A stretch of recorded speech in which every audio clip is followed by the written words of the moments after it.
Hello, and welcome to a new documentary on mountain stories, the channel for all the stories in, on, and around the mountains. Today we bring you the documentary on the 2008 Haute Route tragedy. On April 29, 2008, a 10-person ski touring group, led by an Italian mountain guide, planned their penultimate stage on the Haute Route from Chamonix to Zermatt. All in the group were considered experienced ski tourers. They had already done many challenging tours on their own. The mountain guide, at 59 years old, was also considered very experienced.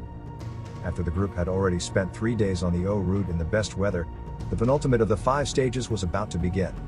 Actually, the group originally wanted to do this from the Haute Toure and Camouly hut, but the weather forecast predicted bad weather. The mountain guide then decided that the Vignettes hut, 2 hours closer, was the destination instead. This stage is considered one of the most difficult stages of the planned 5. The crux of this route is that just before reaching the Vignette Mountain Hut, you have to find a 2 to 3 meters narrow spot through which you have to go to the hut. In good weather this is normally no problem, but in bad weather, as on this day, it is very challenging. It was at this point that the drama occurred that was to be the fate of parts of the group. On April 29, 2008 at 6:30 a.m., the 10 ski tours set off from the Cabane de Dix mountain hut. The past 3 days they had ideal weather, but for this day bad weather was predicted. The mountain guide decided to start the tour anyway, and to turn back in case of emergency. After a few hours the group already entered a whiteout. Visibility was reduced to 2 meters. At this point only navigation by GPS was possible. The mountain guide himself had no GPS device, but navigated with his cell phone. This, however, failed after some time. It was reported that already at this point the feeling of disorientation prevailed. One participant in the group had a GPS device with him, which was used for further navigation.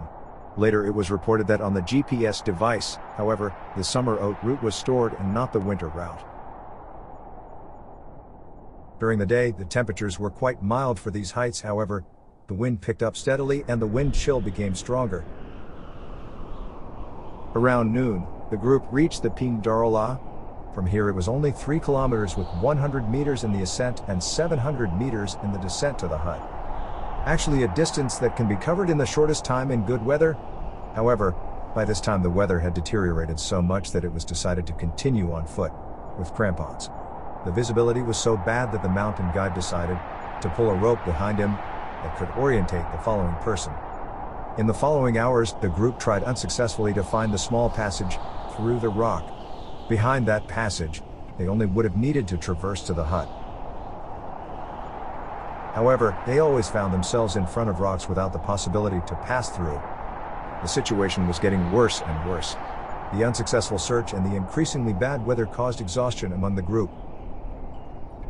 Around 7 p.m. it started to snow heavily. Within 2 hours it snowed 15 to 20 centimeters. In addition, the wind developed into a storm and around 9 p.m., there were gusts of wind up to 200 kilometers per hour.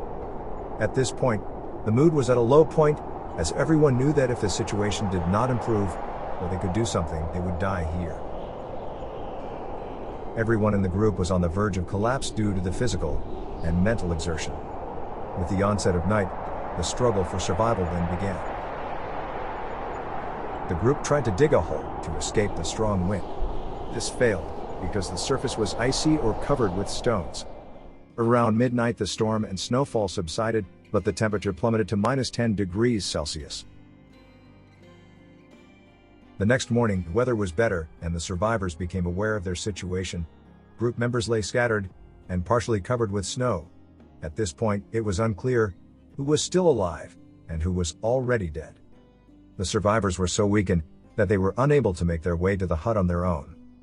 At 6:30, the survivors were able to attract the attention of a group of ski tourers. They alerted the rescue services. A short time later, the first helicopter landed, followed by 6 more. At 12:30 p.m. all members of the group were in the hospital. The mountain guide could only be recovered dead. He tried to get help on his own during the night, and plummeted down a slope during this attempt. Tragically, 6 other group members also died of hypothermia in the hospital over the next 2 days. Among them 4 women, 1 Bulgarian, and 3 Italians and 2 men from Italy. Sadly, among the victims is also the wife of the mountain guide, who was part of the group. So how could this accident have happened? Let's look at some aspects of the tour that were subsequently discussed in the media. First, weather. Second, decision making. Third, equipment. Fourth, backups. The weather was announced to be bad in advance, with storm and heavy snowfall. Despite the bad weather, the tour was started. Also during the tour, the weather got worse and worse. The visibility was partly below 2 meters. The wind increased steadily and developed into a storm. When the group started, there was already a storm at the vignette hut. A phone call would have been enough to find out. Due to the wind chill, it was so cold that it was impossible to take off the gloves. Which brings us to the second point, decision making. The group and the guide were considered very experienced, yet it remains a mystery why the decision was never made to turn back, or, like many others, not to start at all. Participants in the group later stated that they all relied on the mountain guide. The third issue is equipment. Survivors reported that all members had thermal blankets with them. However, these were not helpful in the storm. In general, the group was very poorly equipped for a bivouac in winter conditions. Another issue that will probably never be resolved is why the mountain guide had relied only on his cell phone. The lack of backup, and the fact that the guest GPS unit only had the summer rod on it, certainly made the problem dramatically worse. The last point is the backup issue. As said before, a backup to the smartphone would have helped. But also announcing at the vignette's hut that they were on the way to them might have started a rescue operation earlier. Many things and decisions we will never be able to know and will continue to remain unexplained. In addition to the accident on the Haute Route and the 6 victims, another 10 people died in the Alps in this storm. A tragic day in the Alps. Thank you for watching. If you liked the video, please like and share. For more stories and reports from the mountains around the world, please follow us.